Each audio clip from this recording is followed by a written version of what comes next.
What's up, everybody? My name is Ron Empire, and welcome to my channel. Today I want to show you how to properly set up a Shrooman mob farm using the new Fungal Soil. This will eventually get you the Shrooman Figurine and tons of mushrooms for cooking. The Fungal Soil is a mob spawner floor tile. It works just like the Chrysalis that generates the hive mobs and cocoon eggs. When placing the Fungal Soil down, it will either spawn a mushroom or a Shrooman.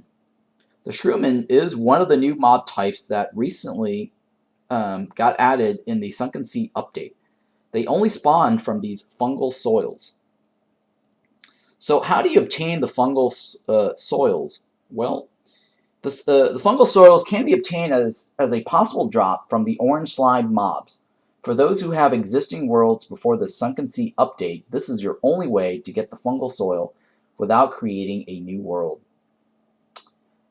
Now, if you start a new world, you will find the Shrooman in the starting dirt biome area, and fungal soil will also appear on the ground in newly created maps. You can dig these up and take them back to your main world and then replant them and create your mob farm back in your main world after you've got like a handful of these, right? Okay, so this is an example of like a Shrooman that's walking around, and this little farm here that I've made, I actually created this not too long ago before I started this video recording. The Shrooman farm that I have down below, I actually had that running for quite a long time, and I didn't loot anything. I did actually loot the Shrooman figurine a while back when it did pop up. But since then, you can see here I've also got like a ton of new drops. Okay, so now once you have a handful of these fungal soil, okay, the best way to create a mob farm is just to place them down on the ground and use spike traps to cover them. All right, I recommend creating a moat around the farm or wall up the farm so that the Shrooman can't escape the spike traps. The important thing I want to stress here is to use spike traps and not conveyor belts. Okay, the only reason I have this top farm here is just as a demonstration to show you. I didn't place any spike traps on it because otherwise you wouldn't be able to get to see the Shrooman walking around or the mushrooms growing. Okay, so that's just a little demo for this tutorial or video.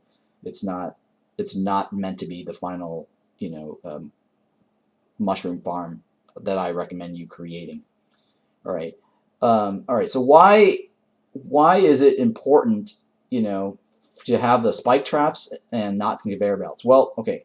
I've seen some YouTubers try to make a shroom farm with conveyor belts that leads to a spike trap at the end with robots right next to it, where the robot arms picks up something and drops it into like a storage bin or whatever, right? Okay, so this is not a good way to create a mob farm because these fungal soils will grow mushrooms on your conveyor belt. And then you have to go in and manually remove them because the belt won't push them along. If the mushrooms grow on your belt, then this will reduce your chances of getting the Shrooman. By using the spike traps, it will automatically remove the mushrooms, allowing mobs to spawn. The spawn rate for the Shrooman farm seems fairly high. So, I mean, like I said, take a look at that little tiny farm at the top there, and that has already started spawning, right? So down here, this tiny little farm, I mean, the only difference here is that, you'll have to like manually, run around to collect your loot. But that's okay, I don't see that as a big deal. I mean, the conveyor belt method is I mean, I can kind of understand why somebody would do that, just so that things get, pushed and stored into a certain area. But that doesn't work very well, like I said, for the Shrooman farm, because it's possible for you to get these little mushrooms growing and filling up all the conveyor belt area. All right. So one thing that I do want to address, okay, I made a video a while back about how to create a mob farm. and a few people commented on YouTube and on my Twitch stream about how their farm doesn't generate any mobs. So I do want to briefly, address that here, but I will be making a new detailed mob farm guide later. Okay, so the game seems to skip over certain tiles for spawning mobs, okay, even large chunk of dead zones. And I've noticed this pattern in a couple of my mob farms where certain farms won't get any spawns, and then certain farms will get like a ton of spawns. And I've actually even created like a large mob farm where like only half of my farm actually got loot, even though the entire farm was covered with spike traps, and then the other half of the right half of that farm had like nothing, in terms of loot. So that kind of tells me that, okay, there's something going on with the way the game creates or spawns mobs, right? Certain tiles will generate mobs, and then certain tiles will just absolutely give you nothing. Okay, so anyways, with that observation, I decided to create like a grid farm test to see if there's some sort of specific pattern to how mobs spawn, right? Here's an example where the top half of this blue slime farm gets almost nothing, right? Whereas the bottom half of this blue slime farm has like a high spawn density. See, notice certain tiles have higher spawn rate than others. Like, you'll see here, like there's like a 55 here and 38. Like, certain areas actually will get more than others. Okay. So if your farm is not producing any mobs, right, try relocating to a different area.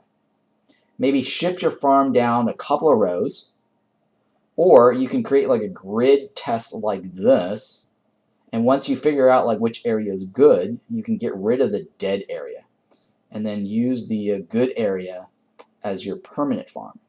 So in this example, let's say if I wanted to create a permanent farm, I would probably just, patch in all these holes, get rid of the spike traps and the slime tiles, and then down here, just create a moat around this block right here that I've noticed is good, and then fill in these other holes and just, patch it up and make that my permanent mob farm. Right? Oh wow, look at that. Look at the left side here. Those mushrooms just started spawning right as we were talking. Anyways, hopefully, this video helps, and be sure to check out my detailed mob farm guide later on.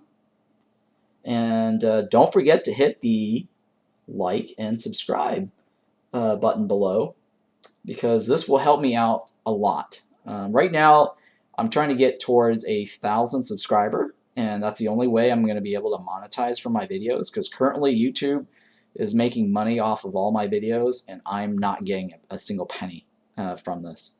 So if you guys can hit the subscribe button and help me reach my 1,000 subscriber goal, it's going to help me out a lot, and I can start making more videos for you guys. All right, I will catch you guys later.